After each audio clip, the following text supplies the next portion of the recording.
tenants have problems, okay? So you just need to know that people with problems are tenants.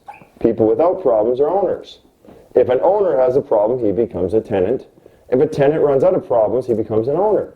I've had people burn my houses down, like completely burn them down.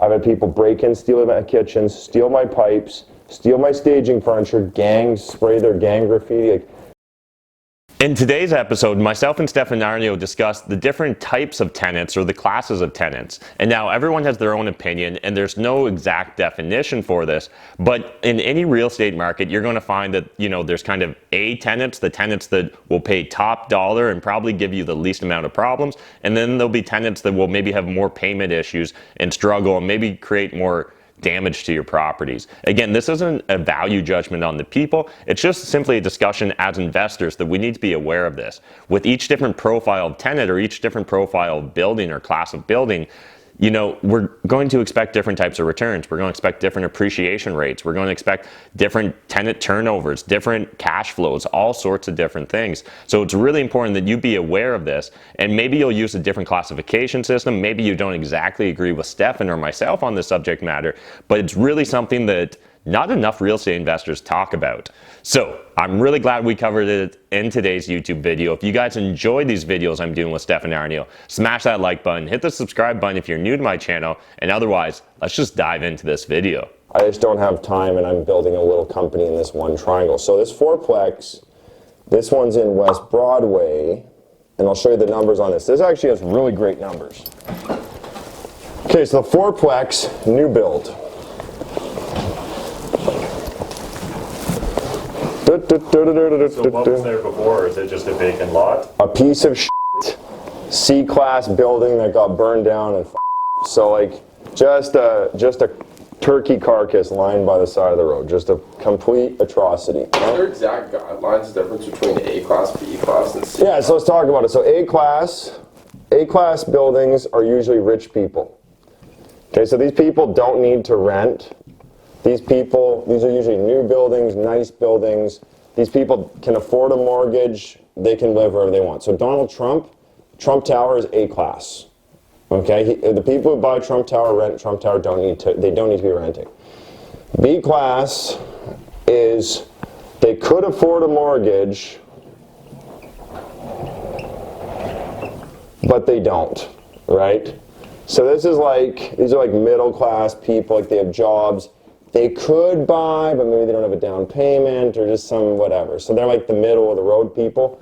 Then the C-class, this is like never getting a mortgage, right? These people, they have no credit. And then like, I think it was you, Matt, you were talking about D-class. Yeah. And like, dude, how do you say D-class? Like, yeah, so D-class is like they don't have a bank account. okay, so dude, that is like the next level. That's so you're getting paid in like gold and diamonds and like blood diamonds. From the government or money market. Yeah, so that's pretty shitty. Look, I've never done this. Like this, yeah, bro, this I'm not playing with. I have some students who do really good with this, but I'm just not worth my time. I don't like dealing with broke people. Okay, so that might sound egotistical, but my time is valuable, and I used to manage my own properties when I was FIRE. I used to manage my own properties, and shout out to Michael Rosenhart, my pal. Managing your properties sucks. It's a $30 an hour job, and you can't get out of it. Like, you're stuck in it. You got a job, you got a new job now. So that's a really job. I don't like that. But C-class, I don't like these people because they trash properties. These people trash it. These people might trash it, but probably not. Like, these people have jobs, they have stuff to lose, they have credit. So, like you were asking, Matt, like, you know, am I looking to buy certain types?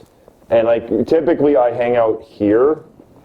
I actually do have some A-class property in my portfolio, but I don't like this because this has to be spectacular. Okay, so it has to this has to be amazing. Like, it has to be perfect to sell to this. And like some of my students, like Dan Nash, he does multi-million-dollar new builds and flips For rich people, he sells to the Winnipeg Jets. He sells to socialites who hang out all day and are just rich.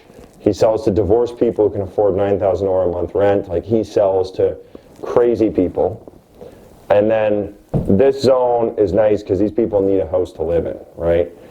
I prefer the Bs. The Cs, if you get a good guy in there and he stays for like 5 years, it can be really nice.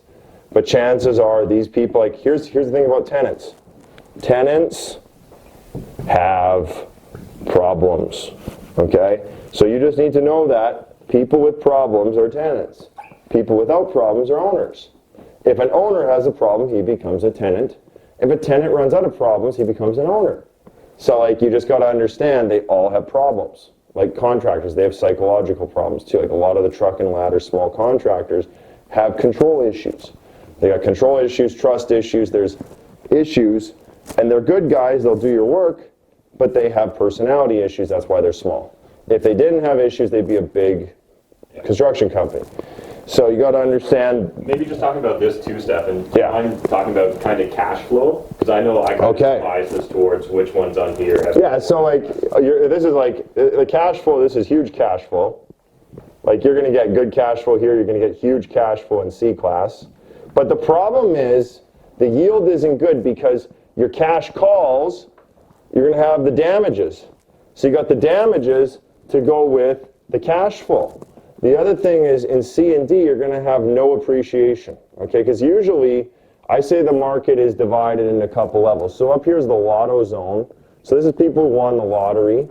And this is like question mark value. The median zone is probably here. Here's the median. So this is your middle class America. And these middle class people, they're 100% a median. So in this city, in Winnipeg, it's about 300,000, let's say. Average home's 300,000. And then your median zone starts at 75%. So your lower median is probably 225. Okay, so your B class is starting here at, this is your B class, okay? And these people are your middle class people, you know, they're cool. This has usually appreciation in here. Okay, these zones, people want them. There probably is some cash flow here, like some, but you got nice pay down, nice appreciation, nice cash flow. Now the C class probably is in this thing I call the war zone. And the war zone starts at 35% of median, so 35% is like 105,000, going up to 225, lower median. So the war zone, it might be getting better, might be getting worse. So like there's a chance C class could be getting worse, and it could be going down to D, and there's a chance it could be going up to B. Depends on who's moving in, who's moving out. This is my life, bro. This is my life. A few moments later. With you guys. War zone. Okay, so war zone starts at 35,000, goes up to 225. There may be a great appreciation here, or it could be depreciation. In Winnipeg here, in the 80s, they let the mental patients out of the mental institution, and they changed the laws to let the Aboriginals off the reserves. So all those people moved into this neighborhood, and this place went down. Because all of a sudden you had mental patients living in all your houses. So you can imagine what that neighborhood looked like. 100 years ago, this was a luxury neighborhood. It was probably upper middle class, and then it went down to frickin' pretty much ghetto status, war zone status, and then now it's going back up to affluent. So that's a 100-year cycle, 125-year cycle, because it turned into a war zone. It went down, down, down, went up. So this has lots of cash flow probably. Actually, the war zone, if you're going to do buy and hold, great cash flow, and if you get the right war zone with owners moving in, it can be great appreciation. If more renters are moving in, it goes down. Then below this is the ghetto. Now, I hate the ghetto, okay? I don't want to work in the ghetto. I don't hate the ghetto because, you know, people are bad. It's just the ghetto it never gets better. And the reason why is there's 3 generations of poverty. So mama was poor, grandma was poor, great-grandma was poor. These people don't even have a vision. They don't have a bank account. They have no vision of getting out. Cash flow is amazing, but you're going to have crazy damages. And like, I've done ghetto deals. I've had people burn my houses down, like completely burn them down.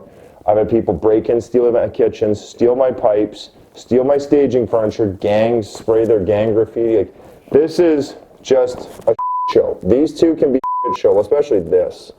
So I think you should just stay out of this, because this is just not a good life. Now up here in A class, this is the lower luxury, and this starts at 250% of medium. Okay, so this 250% in Winnipeg would be about 700K, roughly 700K. So this neighborhood is where your doctors live, dentists live, CEOs, these are all the people with money. And then the lotto zone in Winnipeg caps out at 2 million. So nobody for more than $2 million wants to live in Winnipeg. So like the Black Card Mansion is in an upper luxury. Actually, it's funny, the Black Card Mansion, we're buying it for this kind of price right now. And when I move out, it'll be a lotto zone price, right? So this street that we're on, there are lotto zone houses there, and it's upper luxury. So it's the doctors, the dentists, the rich people. I say the WASPs and the Jews usually. You got your smart Asians living there. This is like a certain group of people that usually have lots of money and are living in that area. So this area, this is your A class area. I got students like Dan Nash. He makes money in A class. He has a building, I know he has one house rent out for $9,000 a month. Wow. Pretty fucking good rents. I have a condo I rent out for $3,500 a month right now. Nice rent. But this is a whole special game. Like, it's a special low volume, low amount of customers, lots of like service. And then this zone, like I said, this is almost an extension of this. But what's interesting is there is a cap in your market. And like Winnipeg, the cap, there was a lady who built a house here for 13.9 million, I think it was. And then she got divorced, or she divorced a guy. I think he had $100 million. He was a big construction guy. I think that's what he was. This is all just telling you from what I heard. So it was a $13.9 million house, and then she got it in the divorce. And when she went to sell it, I think she got 3.9. So this hard line of the cap of the market does bring this, although she spent $14 million roughly on that, she only got 4 because the market punished her. So that's the whole market. Every market works like this, these ratios, every market ever. This is human nature, okay? What were we talking about? We were talking about cash flow? Yeah. Yeah, does this fit in with? Perfect, yeah. And we're going to talk about the fourplex. Yeah, we're talking about the fourplex. So yeah, I mean, most of the guys watching your stuff probably are playing this, or this. Yeah. This takes a lot of balls, and you have to be very smart to play this. Yeah. So I think the best, like I started out playing like right around here, the low Bs and the high Cs. Luke, you got any questions? You said tenants have problems. What about the same, like, rent where you live? Rent where you live, own where you rent? Yeah. Well, okay, let's talk about that super quick. So rent where you live, own where you rent. So Grant Cardone, love him, great guy. He says, hey man, don't even bother owning a home. And I think that's a interesting idea. And like, as a guy who owns lots of property, I wouldn't mind renting. You know, I totally don't mind it. I'm also a property baron, so I like owning property. But I also don't care to own a single family middle class home. Like, that's a great piece of advice. So I think what Grant is saying is, hey man, you know, you could take your cash. Like, for example, my active investments make me 1,000% in 90 days. Okay? So I guarantee you your home isn't making you that return. Your home maybe is going to make you a 2 to 3% return over time when you actually do the real numbers of maintenance and all that. So I think what Grant is saying, hey man, be mobile, be able to move around. This is a shitty return. Go for these kind of returns.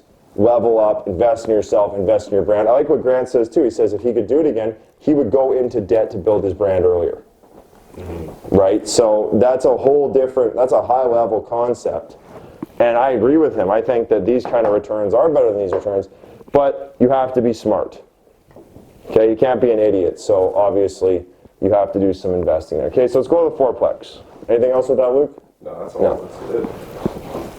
Thanks again to Stefan for taking the time to shoot this video and shoot this entire series of videos. If you guys are interested in potentially having myself and my cameraman come to your city and shoot a series of videos, hit us up. If you're willing to pay for our travel, there's a really good chance I'm going to say yes.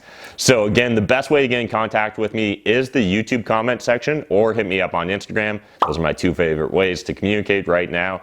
Otherwise, until next time, remember, making money is a team sport. There's more than enough money in this world for us to all make it, but if you're not saving it, I mean, like, what's the point? Thanks, guys. Bye.